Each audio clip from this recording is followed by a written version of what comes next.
ప్రియమైన దేవుని పిల్లలారా, ప్రభువైన యేసుక్రీస్తు వారి పేరట మీ అందరికీ వందనాలు. ప్రభువు పేరట మీ అందరికీ శుభములు, దీవెనలు కలుగునుగాక. ఈ ఉదయకాలం పరిశుద్ధ గ్రంథము నుండి దేవుని వాక్యాన్ని చదువుకుందాము. నిర్గమాకాండము 33వ అధ్యాయము 17వ వచనాన్ని చదువుకుందాము.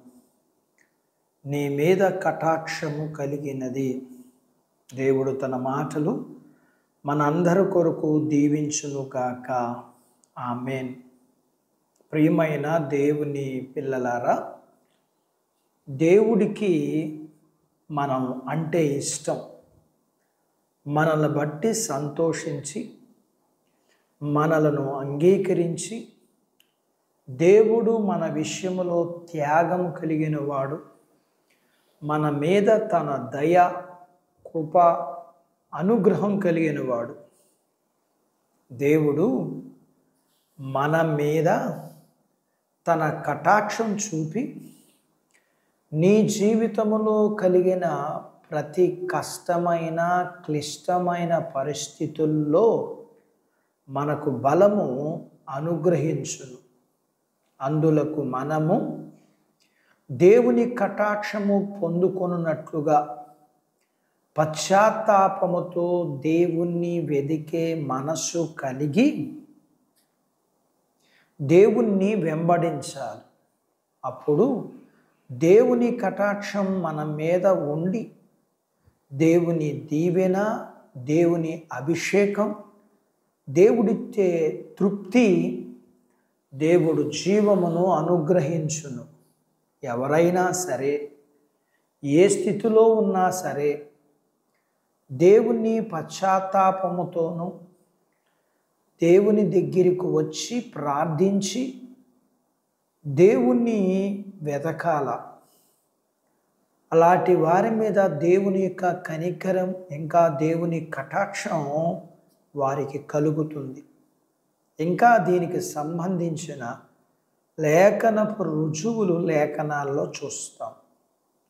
నా పేరు పెట్టబడిన నా జనులు తమను తాము తగ్గించుకుని ప్రార్థన చేసి నన్ను వెదకి తమ చెడు మార్గములను విడిచిన ఎడల ఆకాశం నుండి నేను వారి ప్రార్థనను విని వారి పాపమును క్షమించి వారి దేశమును స్వస్థపరచెదను.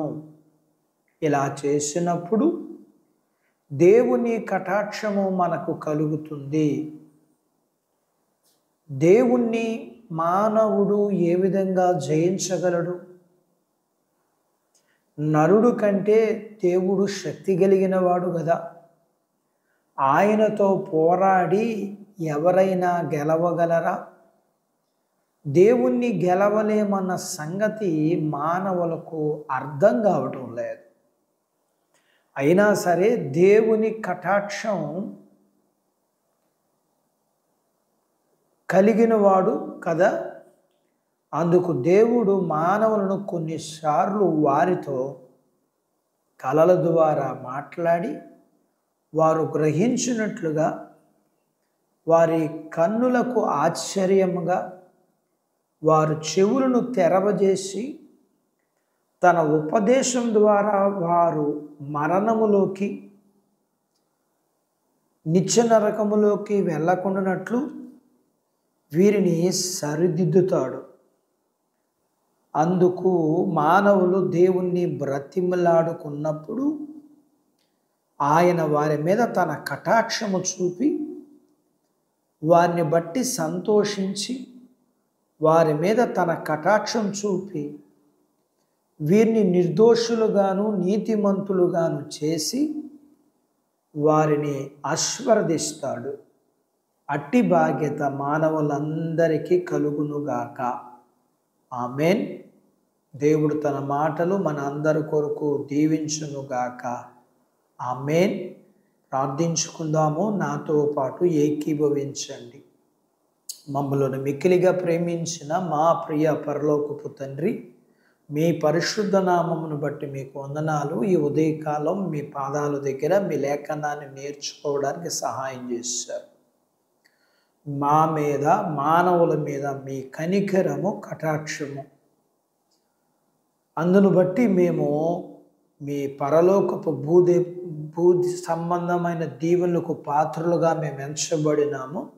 అందుకు కృతజ్ఞతాస్తుతులు, వందనాలు చెల్లిస్తూ ఈ ఉదయకాలం మీ పిల్లల కొరకు ప్రార్థన చేస్తూ చిన్న బిడ్డలను, యవ్వనస్తులను, వృద్ధులను, స్త్రీలను, పురుషులను మీరు జ్ఞాపకం చేసుకోమని, చదువుల్లో సహాయం చేయమని, ఉద్యోగ ప్రయత్నాలలో విజయాన్ని ఇమ్మని, ఉద్యోగాలలో ఆశీర్వాదం ఇమ్మని, అలాగనే చేతి పనులు, వ్యాపారాలు, పొలాలు, పశువుల్ని మీరు దీవించమని, ప్రియుడా వివాహాలు కాని వారికి అవునట్లుగా, అయిన వారికి గర్భఫలములు లేకుంటే గర్భఫలాలు ఇమ్మని, గర్భఫలం కలిగిన వారికి సుఖమైన ప్రసూతి ఇమ్మని, ప్రసూతైన తల్లి బిడ్డలకు ఆరోగ్యాలు ఇమ్మని, మీ పిల్లల అవసరతల, సమస్యల, రుణాల, బాధలన్నిటి నుంచి మీరు విడిపించి ఆశీర్వదించమని యేసు ప్రభువు వారి పేరట స్తుతించి ప్రార్థించి